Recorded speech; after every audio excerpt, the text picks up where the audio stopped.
Clark, who was the National Security Council's counterterrorism chief under both President Bush and President Clinton, currently chairman of GoodHarborReport.com and author of the book, Your Government Failed You, Breaking the Cycle of National Security Advisors. It's good to see you in person again. It's great to be here, Keith. Did Charlie Black just erase any remaining line between counterterrorism and scaring people for political gain? Well, I think that line was erased in 2004. It's been erased in every election since 9/11. And what Charlie Black did is reveal their thinking.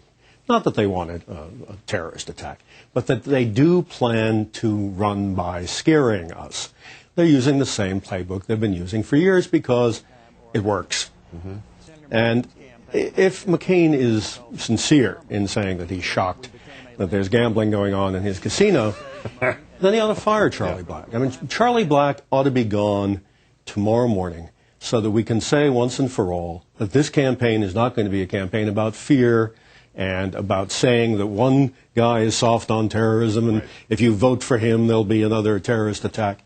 All the sorts of things that we've heard in the past. Yeah, just somebody once saying this is not going to be a mixture of politics, presidential politics, and the necessary counterterrorism, because this is the darkest part of it. You can argue the politics forever and blame game forever, but what the darkest part of this, I think, and I'd like your opinion on it, is that we are necessarily faced with, if there are any legitimate warnings or any plots that come up between now and November, they now have to be seen through the prism of what Black has just said. Well, that's right, and the fact that we now know from Tom Ridge and others that when there were threats released in 2004, they were largely exaggerated and blown up.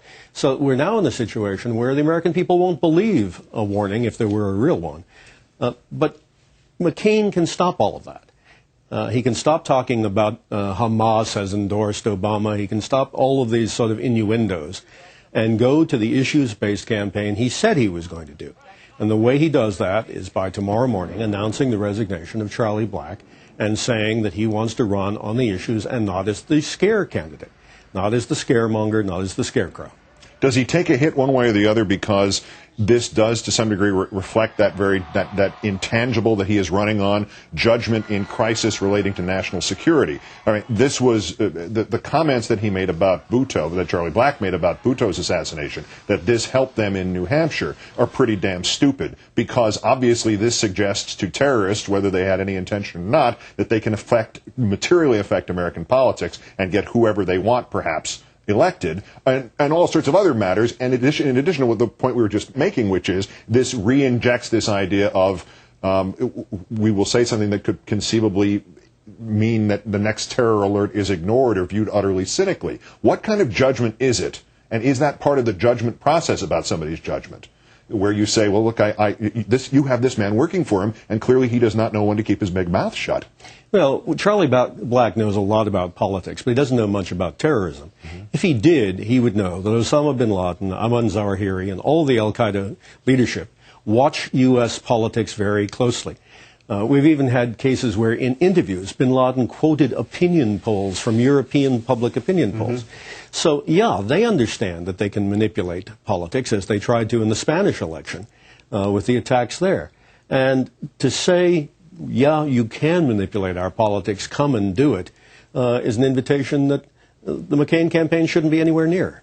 From what you're seeing regarding those who are advising McCain and McCain's own predilections in this, is there any indication, is there any space that would suggest, and obviously what he does about Charlie Black is perhaps the biggest examination he's had on counterterror yet, but is there any indication that he is deviating to any degree from the Bush handling of this, which seems to be political opportunity first, photo opportunity second, protect the country third? Well, not yet, and in fact quite the opposite. I mean, the remark that McCain made about how Hamas had endorsed Senator Obama, as though Senator Obama wanted their endorsement, that said to me that they're going to run on this fear card. They're going to run on innuendo and whisper. They're obviously thinking they're going to benefit from the fact that some percentage of the American people think that Senator Barack Obama is a Muslim. And, you know, they need to walk away from all of that, and they have the opportunity now. Charlie Black's mistake, letting the veil drop, is an opportunity for Senator McCain to run a dignified campaign on the issues and walk away from the politics of fear. Is there an opportunity in it for Obama not to exploit this mistake or exploit this issue or exploit counterterrorism, but to say, all right, here's how I actually differentiate myself from Mr. McCain's approach to the entire issue? Is there some way he can help in this matter shake that thing that has been hung around the Democrats' necks for 7 years, that there's some softness on terror? Yeah, I think there's a way to have a dialogue in this election campaign about national security, about terrorism, about homeland security, without invoking the fear card. And there are substantial differences in what the two candidates have said. McCain is much more of a let's use the military to deal with terrorism guy, and Obama is saying, no, let's use all of the instruments of national power. A good time to perhaps for him to reemphasize that, as they did in the statement to some degree. Richard Clark, former National Counterterrorism Advisor, author most recently of Your Government Failed You. As I said, a pleasure to see you in person, sir. Great to be here. Take